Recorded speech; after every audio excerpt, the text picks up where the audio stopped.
कहानी टीचर की डांट। पृष्ठ 1। पहली घंटी। सर्दियों की एक सुबह थी। स्कूल की पहली घंटी बज चुकी थी और बच्चे धीरे धीरे कक्षा में आ रहे थे। 8वीं कक्षा के छात्र रोहन के चेहरे पर कुछ अलग ही खुशी थी। उसकी जेब में एक नया वीडियो गेम था जिसे वह पिछली रात चोरी छिपे अपने दोस्त से लाया था। स्कूल में गेम लाना मना था, लेकिन रोहन को उसकी परवाह नहीं थी। अरे यार, आज तो मजा आएगा, उसने अपने दोस्त विक्की से कहा। मैडम का लेक्चर तो वैसे भी बोरिंग होता है, पीछे बैठेंगे और खेलेंगे। विक्की ने मुस्कुराते हुए हामी भरी। अभी मिस शालिनी कक्षा में आई भी नहीं थी कि रोहन ने गेम चालू कर लिया। टीचर के आते ही सभी बच्चे खड़े हो गए, पर रोहन का ध्यान अब भी स्क्रीन पर था। Good morning class, miss Shalini की आवाज गूंजी। गुड मॉर्निंग मैम, सभी ने एक साथ उत्तर दिया, सिवाय रोहन के। पृष्ठ 2। शालिनी मैम की नज़र। शालिनी मैम ने तुरंत नोटिस किया कि रोहन नीचे देख रहा है। रोहन, क्या देख रहे हो? रोहन चौंक गया, जल्दी से गेम बंद किया और जेब में डाल दिया। कुछ नहीं मैम, हाथ दिखाओ। रोहन के चेहरे का रंग उड़ गया। धीरे धीरे उसने गेम टीचर को दे दिया। शालिनी मैम ने आंखें तरेरी। ये स्कूल है या मेला? तुम यहाँ पढ़ने आते हो या खेल खेलने? पूरी कक्षा खामोश थी। तुम्हारे माता पिता तुम्हें पढ़ने भेजते हैं और तुम उनका विश्वास तोड़ते हो। रोहन चुपचाप खड़ा था, उसके चेहरे पर शर्म साफ झलक रही थी। पृष्ठ 3। सबक की शुरुआत। मैम ने गुस्से में कहा, बैठ जाओ और क्लास के बाद मुझसे मिलो। पूरा पीरियड रोहन सर झुकाए बैठा रहा। उसका मन पढ़ाई में बिल्कुल नहीं लग रहा था। उसे सिर्फ एक बात सता रही थी, अब क्या होगा। पीरियड खत्म होने के बाद सभी बच्चे चले गए, लेकिन रोहन वहीं खड़ा रहा। मैम ने उसकी तरफ देखा। बताओ रोहन, तुम्हें गेम इतना जरूरी क्यों लग रहा था कि टीचर के सामने भी खेलना जरूरी समझा? माफ कीजिए मैम, माफी से कुछ नहीं होता। क्या तुम जानते हो, यही छोटी छोटी लापरवाहियां आगे जाकर आदत बन जाती हैं। फिर तुम्हें बड़ा नुकसान हो सकता है। रोहन अब धीरे धीरे समझ रहा था। पृष्ठ 4। एक पुरानी कहानी। मैम थोड़ी देर चुप रही, फिर बोली, तुम्हें एक कहानी सुनाती हूँ। जब मैं तुम्हारी उम्र की थी, मेरे एक दोस्त का नाम अंजलि था। बहुत होशियार थी, लेकिन जब 9वीं में आई तो उसे मोबाइल का चस्का लग गया। शुरुआत में वह भी छिप छिपाकर क्लास में खेलती थी और धीरे धीरे उसकी पढ़ाई खराब होने लगी। हमने समझाया, टीचर ने भी डांटा, लेकिन उसने ध्यान नहीं दिया। 10वीं में उसके नंबर इतने खराब आए कि उसका आत्मविश्वास पूरी तरह टूट गया। आज वह चाहकर भी आगे नहीं बढ़ पा रही। रोहन ने ध्यान से सुना।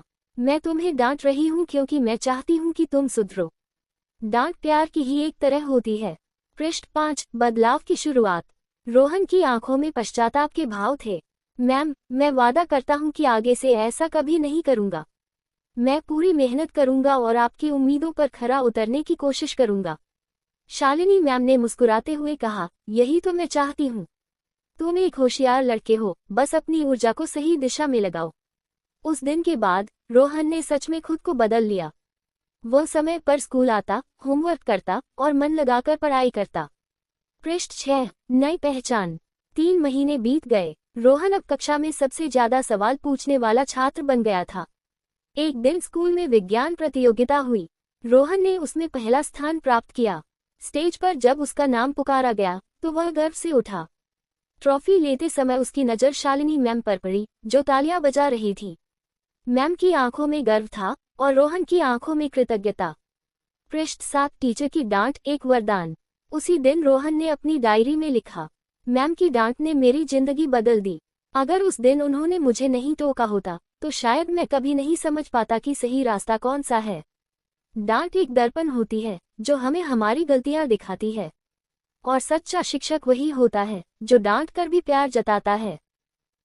लॉकडाउन के बाद स्कूल। पृष्ठ 1। शुरुआत का दिन। कोरोना महामारी के कारण पूरे देश में लॉकडाउन लग गया था। सब कुछ थम सा गया था। स्कूल, कॉलेज, दफ्तर सब बंद हो गए थे। बच्चों की पढ़ाई ऑनलाइन माध्यम से होने लगी थी। पहले पहल तो बच्चों को घर बैठकर पढ़ाई करना मजेदार लगा, पर कुछ ही दिनों में सबको एहसास हो गया कि स्कूल की क्लास, दोस्तों की बातें और खेलकूद की मस्ती की कोई तुलना नहीं हो सकती। आखिरकार लगभग 1.5 साल बाद सरकार ने स्कूल खोलने की अनुमति दी। सुरक्षा नियमों के साथ स्कूल खोल दिए गए। बच्चों में खुशी की लहर दौड़ गई। नन्हे मन एक बार फिर स्कूल की घंटी, कक्षा का शोर और मैदान की मस्ती को महसूस करने को बेचैन थे। पृष्ठ 2। पहला दिन स्कूल में। पहले दिन आरव सुबह जल्दी उठ गया। यूनिफॉर्म पहनते वक्त उसके चेहरे पर चमक थी। माँ ने टिफिन में उसके पसंदीदा आलू के पराठे और आम का अचार रखा। आरव ने बैग उठाया और पिताजी के साथ स्कूल की ओर निकल पड़ा। स्कूल पहुंचते ही गेट पर तापमान मापा गया, हाथों को सैनिटाइज किया गया और मास्क की जांच हुई। यह नया अनुभव था, पर अब सब बच्चों को इसकी आदत सी हो गई थी। कक्षा में प्रवेश करते समय आरव ने देखा कि सब दोस्त भी वैसी ही मुस्कान और उत्साह के साथ आए हैं। पृष्ठ 3, नए नियम, नया माहौल। कक्षा में अब पहले की तरह बच्चे पास पास नहीं बैठते थे। बेंच के बीच दूरी रखी गई थी। शिक्षक ने समझाया कि अभी भी सावधानी जरूरी है। हमें एक दूसरे की सुरक्षा के लिए ये नियम मानने होंगे, उन्होंने कहा। रिसेस में सबने मास्क पहने रखे, लेकिन दूर दूर से ही एक दूसरे से बातें की। किसी ने चॉकलेट दी तो हाथ धोकर ही ली। मैदान में भी दूरी बनाकर खेल हुए। ये सब नया था, लेकिन बच्चों का मन इतना प्रसन्न था कि ये छोटी छोटी असुविधाएं उन्हें परेशान नहीं कर पा रही थी। पृष्ठ 4, ऑनलाइन और ऑफलाइन का अंतर। लॉकडाउन के दौरान ऑनलाइन पढ़ाई ने पढ़ाई का सिलसिला तो चालू रखा था, लेकिन उसमें वह मजा नहीं था। बच्चों ने साझा किया कि उन्हें लाइव सवाल पूछना, ब्लैकबोर्ड पर लिखा हुआ देखना और समूह में प्रोजेक्ट बनाना कितना मिस किया। शिक्षकों ने भी बताया कि वे बच्चों की आंखों में चमक देखना मिस करते थे। ऑनलाइन कक्षा में बच्चों के चेहरों को देखना मुश्किल था, पर अब वे फिर से उनकी मुस्कानें देख पा रहे थे। पृष्ठ 5, मित्रों के संग फिर से। आरव का सबसे अच्छा दोस्त कबीर भी उसी दिन स्कूल आया था। दोनों ने एक दूसरे को दूर से नमस्ते किया और फिर खूब बातें की। उन्होंने अपने अपने लॉकडाउन के अनुभव साझा किए। किसी ने चित्र बनाना सीखा, किसी ने खाना बनाना। एक दिन आरव, कबीर और उनकी सहपाठी सिया ने मिलकर